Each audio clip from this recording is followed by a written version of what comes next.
Allez, on y go. Pirkei Avot, Perek Bet. Il y a tellement de belles Mishnayot. On va en voir une et demain une autre et après-demain une autre. Et puis si on ne termine pas, on ne termine pas. C'est l'essentiel, nous, c'est de commencer Bezrat Hashem. Alors il y a écrit comme ça, Perek Bet, deuxième chapitre. Mishnah Zayin aujourd'hui.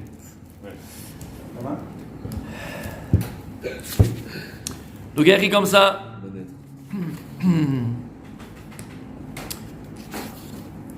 Ok. Donc en fait, la Mishnah Zayin, c'est la continuité de la Mishnah Bet pour dire qui a parlé, c'est Rabban Gamliel, Ben Oshel, Rabbi Yehuda Ben Nassi. Donc c'est Rabban Gamliel, le fils de Rabbi Yehuda, qui était le Nassi d'Israël, lui-même qui a composé, qui a compilé plutôt les Mishnayot, dont Pirkei Avot. Il dit comme ça, Ouaya Omer, il a l'habitude de dire Marbe Bassar, Marbe Rima. Trop de viande, ça amène beaucoup de verre. De verre. Pshat Pachout. Sofo chez la dame. L'homme il fait le beau, l'homme il fait le malin, l'homme il fait le grand, l'homme il fait le fort. Aval, sauf kol sauf, on termine tous au même endroit. Il n'y a pas de différence.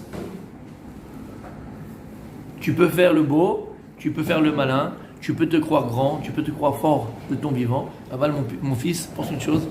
À la fin, on termine tous au même endroit. On termine tous sous terre, après 120 ans. On termine tous sous terre après 120 ans. Ça veut dire qu'après 120 ans, ouais, c'est vrai, maintenant ils montent dans les deux, ils font des étages maintenant. D'accord ? Et ça veut dire quoi ? On est tous, à la fin, ça veut dire que même si toi tu veux être au-dessus des autres, à la fin tu seras en dessous des autres. Que tu le veuilles ou pas. C'est comme ça, c'est le Derech HaOlam. Donc de ton vivant, tu as voulu être quoi ? Au-dessus des autres ? Grand ? Prendre le dessus sur les autres, être orgueilleux, hein? Pas toi, Khadija. Et la la fin de ta vie, les gens, Dochim Alecha, comment on dit Dorech? T'écrases, il marche sur toi, il marche dessus. Le piétine. Ça, c'est Pshat, Marbe, Bassar, Marberima. Après 120 ans, plus en vérité, Blainara, tu vas être quelqu'un qui a bien mangé, d'accord? Et donc tu as pris ce qu'il fallait, tu as pris du poids. À la fin, Marberima, tu vas en vérité te préparer, en tout cas tu fais du chesed, à nourrir les vers de terre après 120 ans, ils vont être contents. En voilà un bon morceau. Je ne vise personne. Je ne vise personne. Je ne vise personne. Aval Behemet, Marbe Bassar, Marbe Rima. Mais maintenant, ça c'est le pshat, d'accord? Quelqu'un qui aura un truc, à la fin, après 120 ans, ben, tu ne donneras plus à manger au ver de terre. Ici, il vient te dire, regarde la finalité des choses. Regarde la finalité des choses.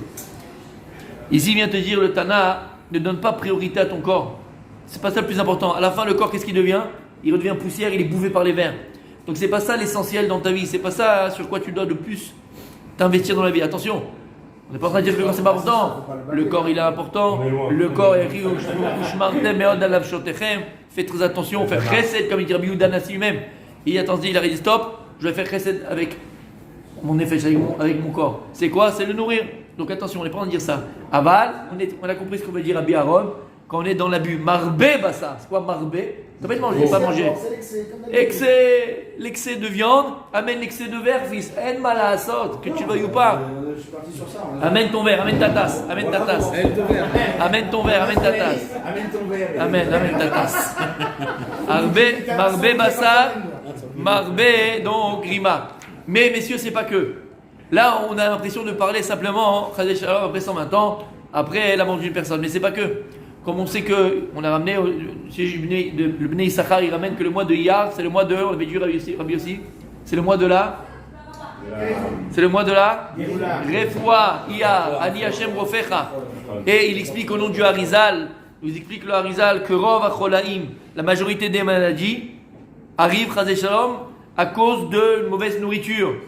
Et maintenant pourquoi? Pourquoi? C'est quoi la maladie? La maladie, Chazé Shalom, c'est le djinn. C'est quoi le djinn? C'est la rigueur. C'est quoi la rigueur? C'est la mort.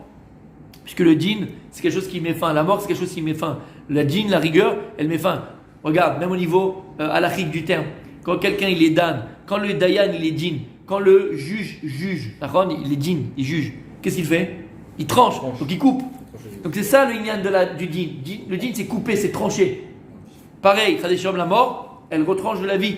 c'est exactement pareil. Le djinn dans la Torah, le djinn dans le monde, la notion de djinn, de rigueur, c'est une notion de mort, de tranchée, de fin. C'est pour ça que, nous dit voici le Harizal, que dans l'alphabet hébraïque, nous avons les lettres sophiotes. C'est quoi les lettres sophiotes? Pas Sophie. C'est les lettres, voilà, finales. Lettres sophiotes, on appelle manspach.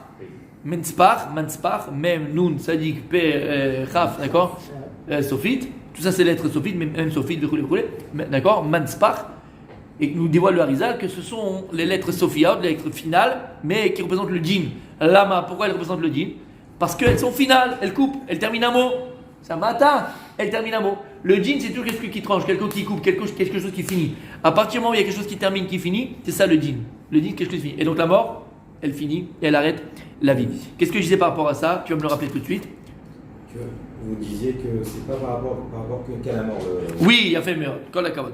Et donc ici, Marbebassa Bamerima, c'est quoi ici de quoi on parle? On a dit, donc il dit le Harizal que le Rov Acholaim, la majorité des maladies sont dues à l'alimentation. Et tu comprends pourquoi? Pourquoi? Parce que qu'est-ce qui a amené la mort dans le monde, donc le djinn dans le monde? C'est la faute d'Adam Arishon. Qu'Adam Arishon il a fauté en mangeant du Etz Torah, en mangeant du fruit interdit, de l'arbre de la connaissance. Et cet arbre de la connaissance, donc c'était un arbre, donc c'était de la nourriture. Donc il a fauté par la nourriture. Donc tu comprends que tout le djinn, tous les cholaïm passent Chazvesham par la nourriture. Nourriture malsaine. C'est pour ça que lorsque l'on mange, explique le Bnei Issachar, il y a des choses dans lesquelles tu vas au niveau physique, je parle maintenant. Au niveau physique, il y a des choses sur lesquelles ton corps va se nourrir. Ça va être bon pour ton corps. D'accord? Protéines, glucides, machin, tout le reste, d'accord? Et il y a des choses que le corps ne va pas accepter parce qu'il va comprendre que c'est pas bon pour lui. Il va les rejeter. Où il les rejette? On le sait très bien, dans les toilettes. D'accord? Donc il y a un déchet. C'est pour ça que le mois de Iyar, celui qui était là au cours, pourquoi c'est le mois de la Refoua? Rabbi Michael, tu étais là au cours, attention à toi. Pourquoi c'est le mois de la Refoua, Rabbi Michael? Pourquoi le mois de Iyar? Oui. Parce qu'au mois de Iyar, on a commencé à manger la manne. Et comment la manne elle est appelée? La manne dans le désert. Comment elle appelait la manne dans le désert? Comment elle appelait la manne? Lechem abirim. Lechem abirim. Lechem shenivla baevarim. Evarim. C'est un pain céleste qui était entièrement ingurgité dans les organes du corps. Il y avait pas. Pourquoi? Parce que c'est un pain céleste qui était pur, qui était entièrement positif, parfait, sans déchets. Et c'est pour ça d'ailleurs, comme on a expliqué, que l'âme Israël dans le désert pendant les 40 ans où ils ont eu la manne, comment ils sont appelés, mon Rabbi Mordechai, Baruch Haba, comment ils sont appelés? L'âme Israël dans le désert, Dor, Déa, la génération du savoir. Personne n'a pu arriver, aucune génération d'Israël n'a pu arriver au niveau du connaissance de Dieu, de savoir de Dieu, que la génération du désert. Lama. Comment? Ils ont appelé DA que parce Oui. qu'ils ont reçu la Torah. Pas du tout, ce que je veux dire. Non. Aucune génération n'est arrivée à leur niveau de connaissance du savoir de Dieu. Lama, parce que Dieu les a préparés à cela. En quoi, entre autres, par rapport à la manne. La manne, c'était une nourriture céleste que Dieu lui-même va nourrir avec les anges. Et c'est une nourriture, il n'y a pas de déchets. Et à partir du moment où il n'y a pas de déchets, donc c'est-à-dire que toute la nourriture elle est positive pour le corps, donc c'est positif pour le corps entièrement, et aussi positif pour l'esprit. Parce que très souvent on n'arrive pas à se concentrer, on n'arrive pas à agir comme il faut. On n'a pas, comme on dit en hébreu, on n'a pas l'esprit tsaloul, d'accord, clair. On n'a pas l'esprit clair à cause de la nourriture qu'on mange. On a mal au ventre, on n'est pas bien, on n'arrive pas à réfléchir, ça fait maux de tête, on n'est pas bon, on veut dormir, on est machin. Donc tu vois que la nourriture, elle est kshura, elle est intimement liée à la conscience, au cerveau, à la marcha. D'ailleurs, les médecins, comment ils appellent l'estomac? Le deuxième cerveau. Les deux sont, bien sûr. Bien sûr, il y a une connexion directe entre l'estomac, le ventre, et le cerveau. Donc et tu comprends pourquoi? D'accord? Parce que la faute d'Adam Arishon, elle a été dans la. Parce que la faute d'Adam Arishon, elle a été dans la achila. Donc tu comprends que quoi? Et c'était quoi ce Hetz? C'est l'arbre de la connaissance. Donc tu vois le lien qu'il y a entre la nourriture que tu manges et la marchava, la pensée, la réflexion et la conscience que tu vas pouvoir avoir. Plus ta nourriture, elle est saine, aïe, que je l'aime bien. Elle est saine. Plus que ça, saine et vraiment saine, plus tu es makpid et tu fais très attention à ce que tu mets dans ta bouche au niveau de la cacheroute, au niveau de la quantité. La quantité de la cacheroute. comment on dit, d'où ça vient? Attends, oui, bien sûr. Mais d'abord la cache-route, d'accord? Le mécor, comment on dit? La source de ton manger, d'où ça vient, qui a été chochet, tout t'as pris, où t'as acheté, c'est quoi le machin? Plus tu comprends le lien qu'il y a avec ton esprit. C'est bizarre parce que la cache-route, c'est une mitzvah et la santé, c'est un conseil. Alors, ça on a expliqué pourquoi. Ça, non, on a expliqué, c'est une vraie question. Ça on avait dit. Attends, bien sûr. Non, parce que c'est pas des mitzvahs, c'est des conseils. Alors écoute bien. Le vrai pshat là-bas, c'est pas ça. Le vrai pshat, c'est pas par rapport à la santé là-bas. Si tu vois, le pshat, c'est pas par rapport à la santé du tout, bichlal. C'est absolument autre chose. Mais non, mais Chané, par rapport à ce qu'on avait dit, je sais pas si tu te rappelles, on avait donné les cours, d'accord? C'est la question du Rabbi Vital ou Arizal, d'accord? Pourquoi est-ce que dans la Torah, il n'y a pas une seule mitzvah sur les midot? Regardez, sa santé, ne pas se mettre en colère, être bon, être généreux. Il n'y a pas de mitzvah dans la Torah. Toutes les mitzvot, c'est des mitzvot techniques. Mais tétefilin, machin. Qu'est-ce qu'on avait dit? On a dit plus d'une fois, on l'a répété 1000 fois. On a dit, il a répondu à son élève, le Arizal, parce qu'avec la derech eretz, kadma la Torah. C'est interdit la cigarette. Comment? Mitzvah de ne pas fumer, soit délicat et mieux pour la santé. Non, il y avait d'autres choses. Oui, mais encore une fois, derech eretz, kadma la Torah. C'est tellement évident, il dit le Harizal, c'est que tu même pas, la Torah ne commence même pas s'il n'y a pas travail des midot, s'il n'y a pas un savoir-vivre. C'est-à-dire que le savoir-vivre devance la Torah. Ça ne commence même pas avant. Et ce que je dis, c'est ce qu'il répétait sans cesse le Rav Chaim sur Yishbracha avec ses mains. Il disait toujours, avant de construire des Bnei Torah, il faut d'abord construire des Bnei Adam. Et c'est magnifique, cette phrase, elle veut tout dire. Derech eretz kadma la Torah. Bon, le type, il il sera un bon mari, il sera un bon époux, un bon papa, un bon employé ou un bon patron, un bon juif, tout simplement. T'as compris ce que ça veut dire? Il a fait. Et donc, si on a compris que les cholaïm, donc le djinn, il est venu à travers la achila, la faute d'Adam Rishon, c'est à travers la achila, il a mangé du etz adatovara, de l'arbre interdit, de la connaissance. Ok? Donc, ici, en vérité, c'est marbe bassar, marbe rima, c'est le ton vivant. C'est-à-dire que si tu manges de manière vulgaire, non, gaz, grossière, voilà. C'est-à-dire que, t'as compris ce qu'on a dit? Marbe, c'est quoi marbe? Excessif. T'as le droit de manger de la viande, tu peux aller faire un kiff, tu prends un steak avec tes frites, avec tes merguez, pâte à la sauce, tu peux faire ton kiff. Mais là, c'est-à-dire que t'es déjà rempli. Et le mec, il se dit, à la romaine, Mechila, comment ils faisaient les Romains? Comment il y a un trou là. Ils allaient au vomi. Il se gavait, ensuite il vomissait pour pouvoir encore remanger. Donc tu vois l'état d'esprit complètement.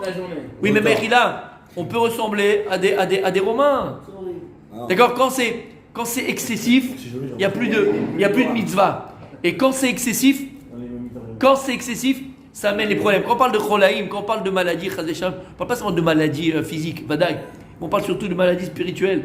La personne, elle est excessive dans tout ce qu'elle fait, surtout dans la nourriture. Ça me démontre une mida, un trait de caractère qui est grossier. Ce sont des personnes, grossiers.